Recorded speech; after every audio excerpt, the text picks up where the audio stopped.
all going to be getting up.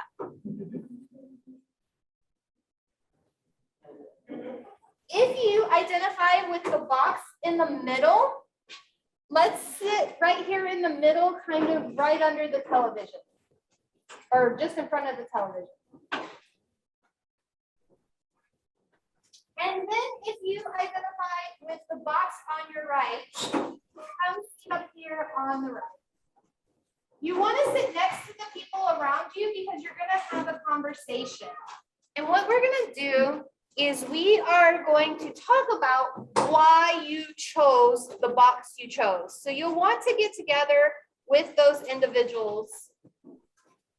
So I see the right group is kind of spreading back.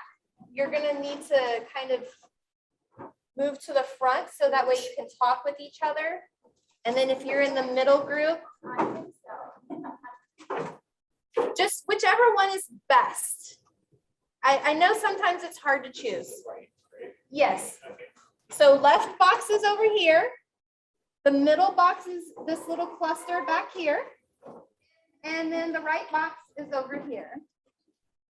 And did we have our participants? Yes, we have 2 people for group 2. So if you'll make a breakout room for them so that way they can share with each other. Ooh. If you're 3 out of 6 in one box or 4 out of 6 in one box, I would go with the highest one, the 4 out of 6. So which one was your 4 out of 6?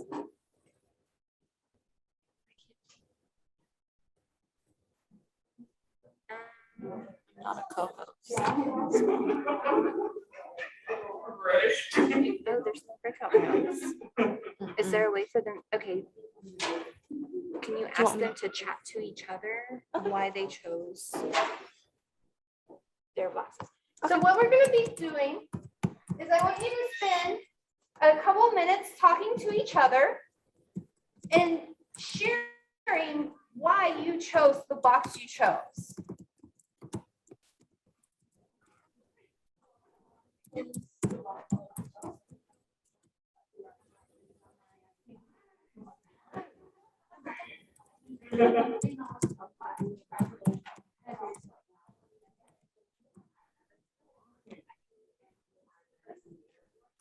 Right, and they're definitely charismatic, creative as well. Like I said, I also do. I mostly go into like design part. I feel like chose. I'm trying to catch my spelling mistake. I can't remember that in this topic. I mean, just thinking of like hands-on, like very charismatic, self-confident. I like to think that I am definitely confident.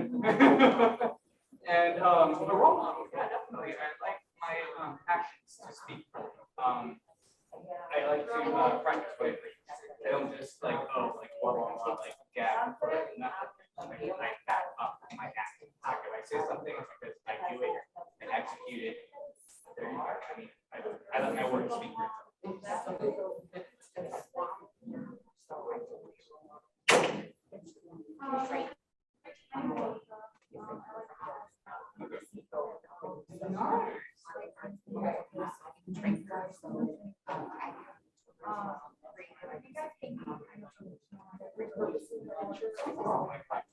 Yeah, any of you guys want down or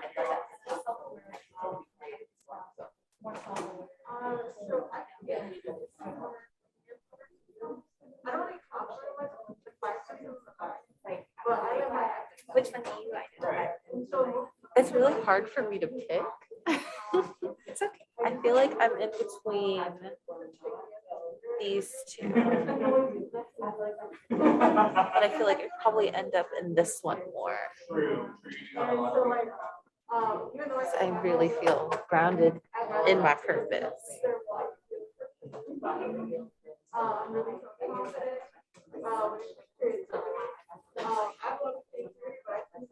I get bored really easily, so I start something and then I'll like drop it and start something else.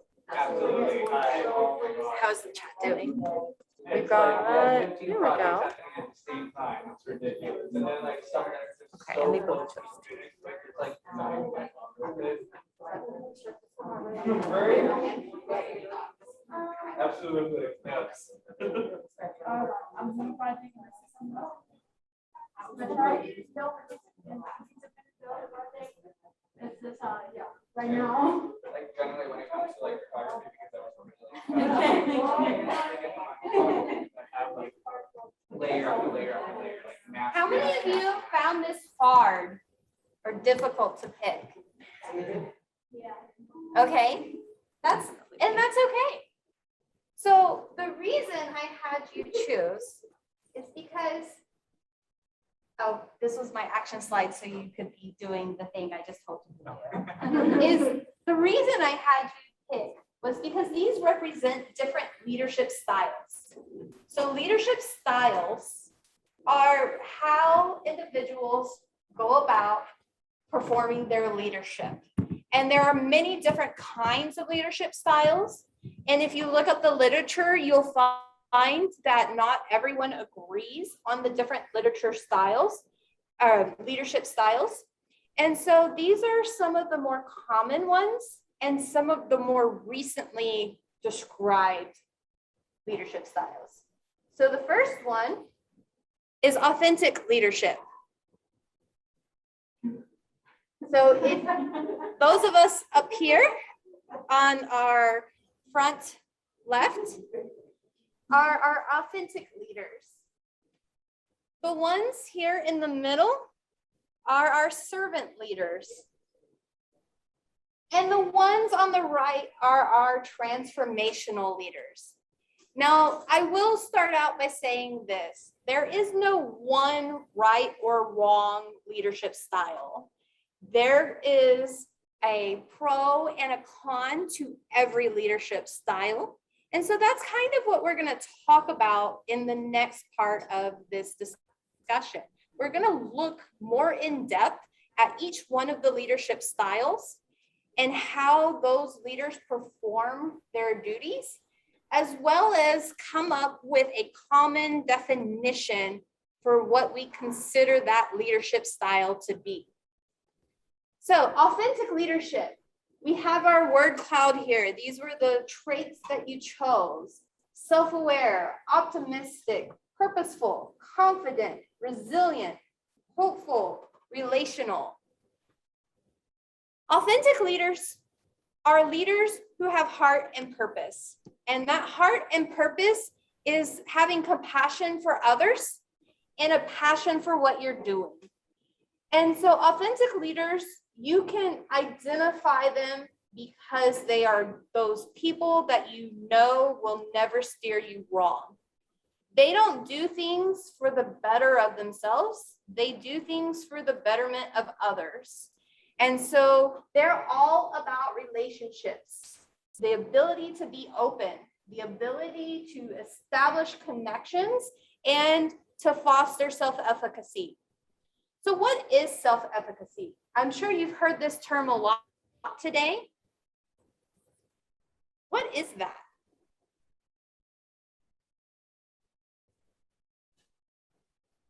I don't know. This is actually the first time I've heard it today. Self-efficacy.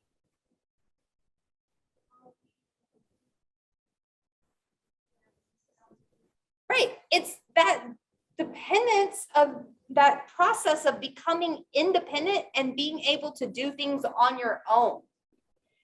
And so authentic leaders foster self-efficacy because they want their followers to be able to do things on their own. There's a couple of more specialized terms that are associated with authentic leadership: balanced processing and internalized moral perspectives. And really what balanced processing is that ability to absorb information without having it rock your center.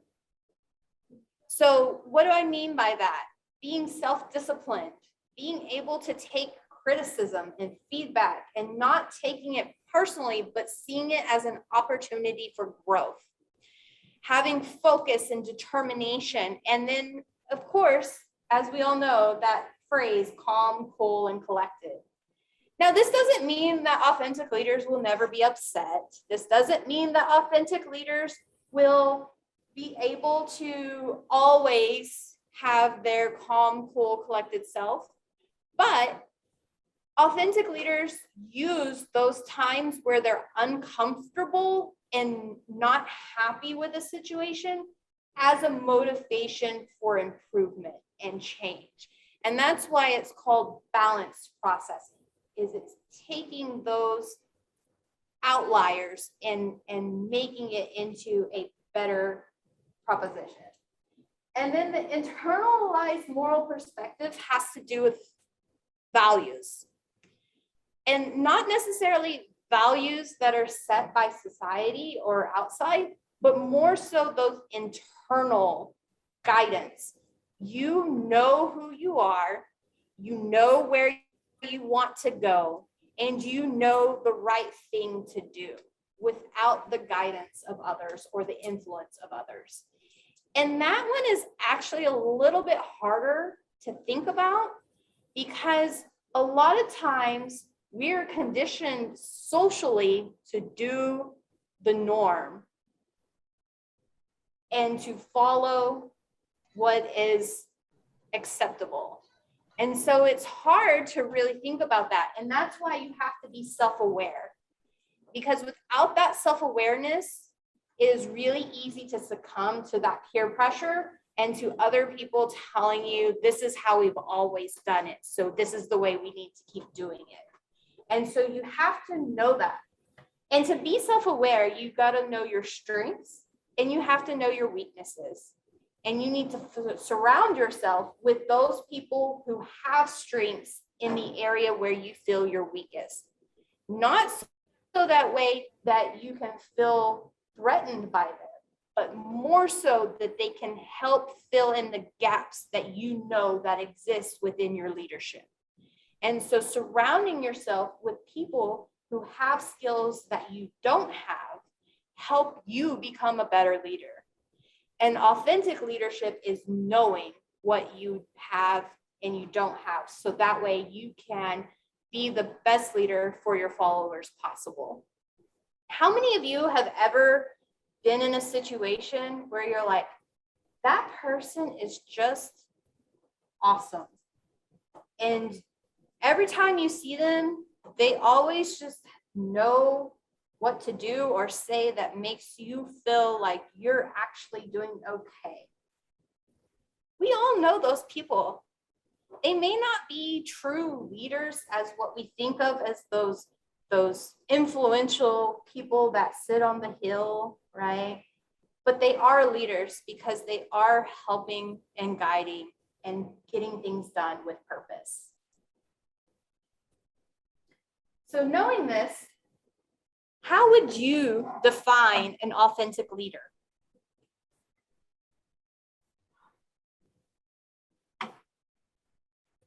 I'll give you a minute to chat with each other in your little groups, and then we'll share some of our definitions.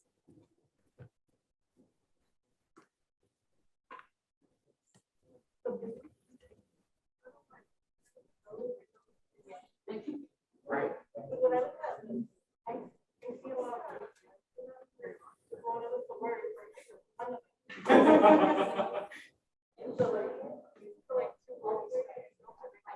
Don't pay attention to the sizes. The sizes were just to make it pretty. I put them in alphabetical order on the other list on purpose, so that way no one would. It's the hardest in her that's talking right now.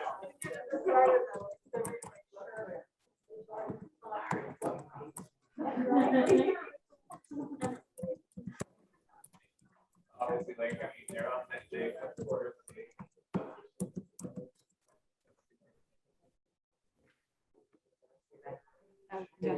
Sorry, it's hard. I can't stand in one spot.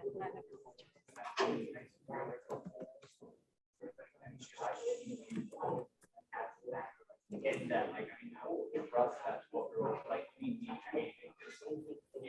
I guess it's that, like, I would admire that. Okay, let's pick the group back here. I heard the least from you. How would you define an authentic leader? Well, we someone who is very assertive of who they are, what they do, the decisions they make. And then we wanted to partner if it's like a profession, right? So we thought of CEOs, we also said physicians who were intent to stand their ground, assertive in their decision making, self-aware, knowing that they are, being confident in the track. Awesome. Does anybody want to add on to that? Okay. Supportive. What would y'all like to add? You were just talking about like how they have like a certain fire in them, where it has like that drive and that assertiveness. So yeah, it's pretty much what. Like, this is who I am. This is what I do. That's my passion right there. Okay. Okay. So let's move on. Servant leadership. So servant leadership, we use the terms humility, empowering, persuasive, empathetic, integrity, forgiving. Servant leaderships are leaders who have what they feel to be an elevating purpose. And that doesn't necessarily have to be a spiritual purpose, but they feel that they were there to do something greater than themselves. And that could be anything that is a true calling. So a lot of times, nonprofit individuals, religious leaders, educators fill into these kind of servant roles because they seek to fulfill a higher moral purpose, something beyond themselves. They want to give back. But they also tend to be visionaries that have clear goals and directions, because servant leaders, if they don't have clear goals and directions, can easily be switched over to a non-higher purpose. Okay. They also are emotional healers. Servant leaders don't want to just help you. They want to make sure you are well. And we refer to that as emotional healing because they tend to confirm and validate followers through empathy. Most servant leaders listen first, and they understand who you are through your own words and not through their own preconceived notions of who you are. They deeply care about their followers to the point of being willing to help them in any capacity that they see fit. And they believe that that's their obligation. That is their purpose. And most of the time, if you tell a servant leader that they're a leader, they will deny that they are a leader, because that higher purpose, that moral calling for them does not resonate as a leadership role to them. They think that that is what they're there to do. So they foster community to serve that higher purpose by creating a sense of unity. They bring people together so that those people can accomplish that clear vision with direction. And they create a sense of relatedness amongst their followers. You probably hear this a lot as team building and spirit weeks and different types of activities that are designed to help individuals develop a common vision or goal. And not only that, servant leaders, like I said, will never accept the leadership role because they see themselves as one of the followers, and they will empower their followers by listening. They always see them as a partner and not a subordinate. And that is one of the main characteristics of a servant leader. So that being said, how many of you know a servant leader?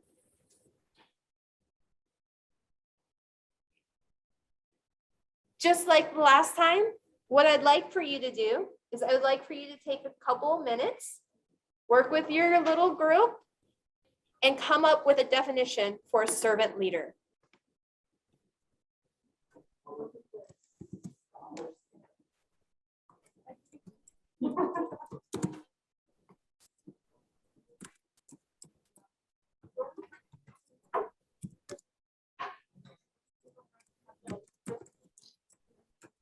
Right.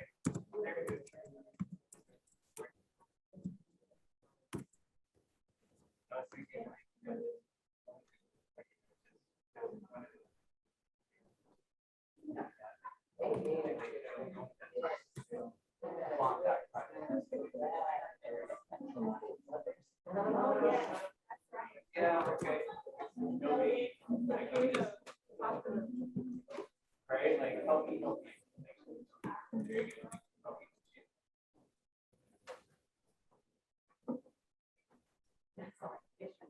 Hopefully, like, I want to share they someone just awesome. I want to start with that.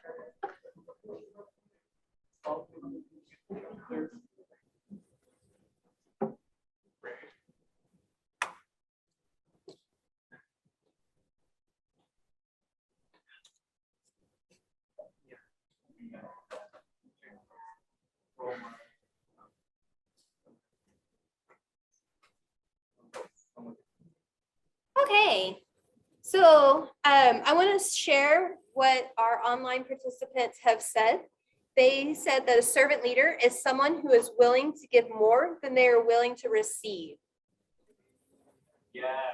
So who would like to add on to that definition? Yes.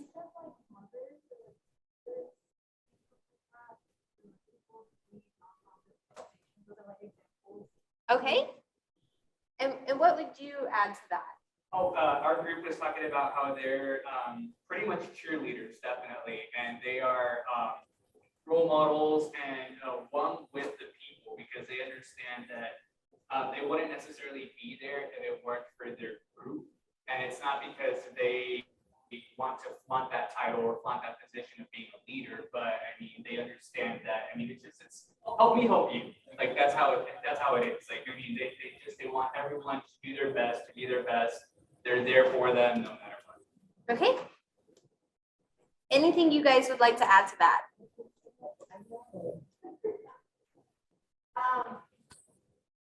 It's the people who want the best for others and who, right? That's it. It was perfect when she said it. But we were talking about like services and if people are People who want the just serve success self-esteem. without serving the self-knowledge. Okay. Awesome. So our last leadership is transformational leadership. And our terms for transformational leadership: moral, influential, self-confident, charismatic, role model, creative, innovative. And there's a very important reason why I have moral here first. Because there are transformational leaders that were not moral, and because they were not moral and they did have this charismatic, influential, self-confident personality, they became very bad people. You can probably think of some transformational leaders that lacked the moral influence very easily just by thinking about our history. So the moral part is important to distinguish transformational leaders from those negative counterparts that tend to take their abilities to a dark place. And so Transformational leadership is characterized by what are called the 4 I's. And these 4 I's are something that you will see in literature over and over and over again with transformational leadership. This is probably one of the more researched forms of leadership. And so the 4 I's are idealized influence, inspirational motivation, intellectual stimulation, and individualized consideration. And if you delve into each one of these a little bit deeper, you'll identify how transformational leaders accomplish their goals. By idealized influence, these leaders are seen as role models, not just role models, but strong role models. These are those people that you go, that's a leader. And you know them when you see them. Again, we add that they have high ethical and moral standards because, again, we know that those characteristics can lead people to a dark place. And so the distinguishing factor is that high ethical and moral standard. And transformational leaders require respect and trust. Without respect and trust, transformational leaders don't feel that they can serve their followers, their constituents. So inspirational motivation. How many of you have ever had someone who expected more of you, more than you thought you could do? And yet you were still able to accomplish those tasks, even though inside you were worried or scared or had fear that you couldn't do it. That is what inspirational motivation is. Using emotional appeal, you can encourage others to be able to do things they never thought possible. And these may be someone you look up to, someone you want to emulate, someone you go, man, I wish I was like that person. And that is why transformational leaders have that inspirational motivation. Intellectual stimulation. Transformational leaders are going to be those that push you to your limits. They want you to think outside of that box. They encourage creativity and innovation through problem solving. Not only do they want to solve the problem, they want to solve the problem in ways that others may not have thought possible. And so these transformational leaders are going to stretch you, push you, but they're going to do it to the point where they don't break you. Because once they break you, we've moved into that dark place and they're no longer a leader. So they're going to do it with an encouraging and empowering tone. Last, individualized consideration. That is where that encouragement comes from. They're going to provide a supportive climate and they're going to listen to identify their individual needs of their followers. They are not going to leave you hanging. They're going to be there to support you as they're pushing you to grow as individuals. And that's why we have this influential and charismatic as a bold point, is because these are those leaders that we just know when we see them. Because you've been in a classroom where you've had a teacher who you were like, I'm never going to pass this class. This is awful. But then you make progress and then you get support. And then as you continue on, you start to think, I can do this. And then they're going to push you a little bit more and you go back to that place where it's like, maybe I can't do this. And it's going to be that constant pull and tug. And the reason for that is because they know how to manipulate their followers into growing without breaking them. So now that we know a little bit more about transformational leadership, let's come up with our definitions.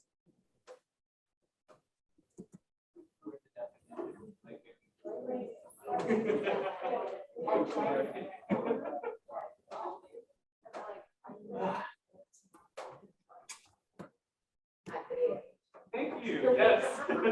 What's that? Oh, me? Definition? Yes. 100%.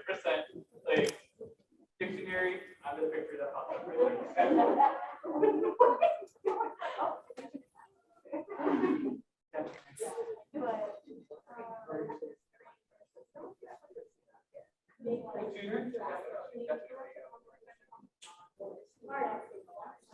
How about you? Counselor? Yes. Absolutely. Is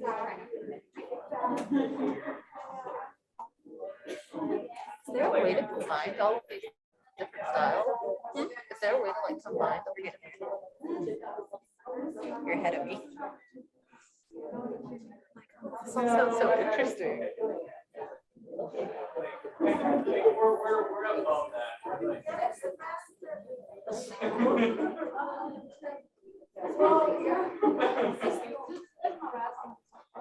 Okay, so let's start over here. How did you define transformational leadership? And maybe think of like a coach, maybe if they push you to limits, like you didn't even know.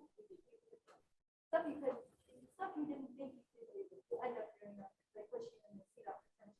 Okay, so our online audience said that a person who will support and challenge you throughout your journey. Okay, so what would you guys add to that?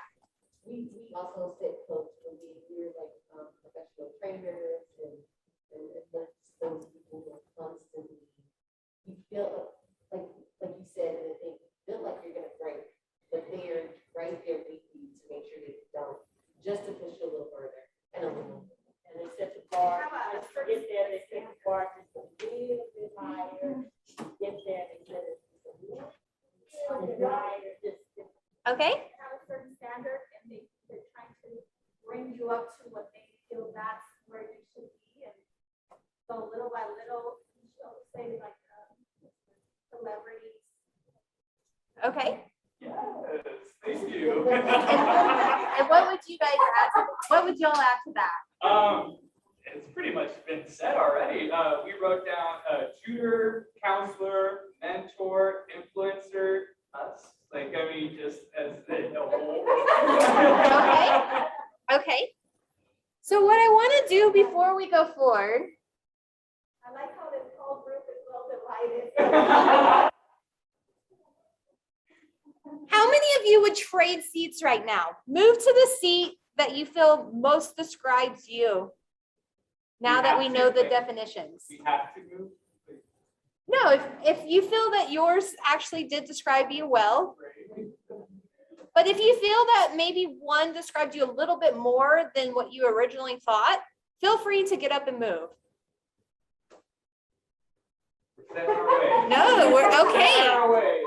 We're all happy with how we chose. So I want you guys now to look back to what you originally jotted down as a leader. How would you revise your definition of leadership now that we've talked about authentic leadership, servant leadership, and transformational leadership? What would you add? Or maybe what would you take away or subtract from your original thoughts?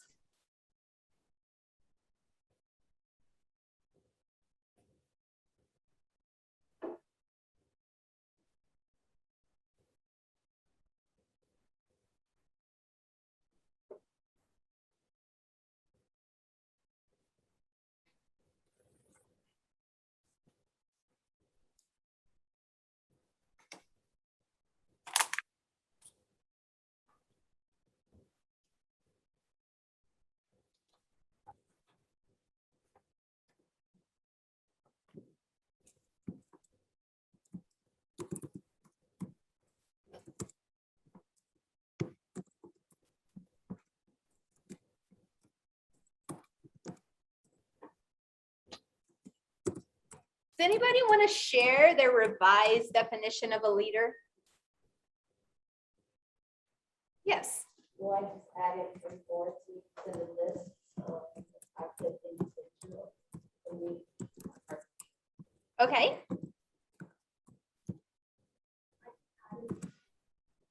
Not just the outcome, but the process. Okay, so a leader is someone who guides the process, not just the outcome. Okay. Anybody over here want to share?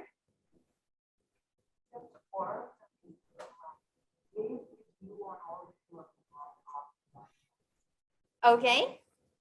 Anybody on this side want to share? I honestly just took out one thing from my phrase, which would be to take initiative, because as we went through the definitions, the servant leadership, it's not that they don't necessarily take initiative, it's just that they choose to be leaders. So I omitted the takes initiative from my phrase. So the only thing I have left is just that they execute and execute that mission. Okay. Anybody else want to contribute? Do we have any? Okay. So hopefully you learned a little bit about leadership today, and you learned about the leadership styles. The last thing I want to talk about is how you can be a leader at UHD. Most of you, this is your first time on campus, or this is your first time on working with UHD. And so I'm excited to welcome you all to UHD. I'm excited that you've all decided to join the Gator family. And so one of the ways that you can become a leader at UHD is through peer mentoring. And peer mentoring is through our Gator peer mentoring. And you can literally Google Gator peer mentoring at UHD, and the Gator Success Center will come up. They have open applications right now for peer mentors for fall. You can, if you are interested in sustainability, this is my plug, because I'm one of the members for the Center of Urban Agriculture and Sustainability. You can become an eco representative, where we promote sustainability on campus, and that is also open right now to applicants. So Martinez JU at uhd.edu. Student Government Association is a clear and obvious way that you can hone your leadership skills at UHD campus, and getting involved with different organizations. The student organizations, there are many. I am the co-mentor for the Garden and Compost Club. So those of you who don't know, I'm a biology professor on campus. So some of these are a little geared towards what I teach, but there are many organizations that need leaders to help support their organization on campus. This is a good way to kind of get your toe into leadership. If you're worried about how you'll be as a leader, you know what to do now, and now you can kind of take that step in and become that leader that you can be. And then another way is through supplemental instruction. If you take a course and you've made an A or B in that course, you can approach that professor and ask them to recommend you to be a supplemental instructor. So that way you can then take on a role where you get to help others be successful in their coursework.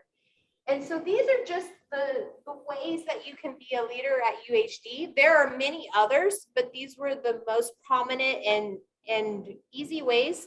And right now, some of them are currently accepting applications. So I wanted to make sure you were aware of them. And so the last thing I want to leave you with is some more food for thought. If you really liked learning about leadership, here are a couple of books that you can check out or read or get on Amazon. Brené Brown, Dare to Lead. This is a book that we used in one of my graduate leadership courses, but it is not a graduate level book. It is a book that everyone could read. And so that is a leadership book that you could take a look at. It's Dare to Lead, Brave Work, Tough Conversations, and Whole Hearts. The other one is Race, Work, and Leadership, New Perspectives on the Black Experience. And this is a new leadership book. And this book is by the Harvard Business Review Press. And particularly what I like about this book is you've probably seen DEI initiatives becoming more and more prominent in companies and organizations. And what this book does is it takes a look at some of those leadership skills and how they can be attuned to be more diverse and inclusive to their constituents. And so these are a couple leadership books that I would recommend. And if you have any questions, we are right on time. So I'll stay around and answer any questions that you might have. And I hope you enjoyed this presentation. Thank you.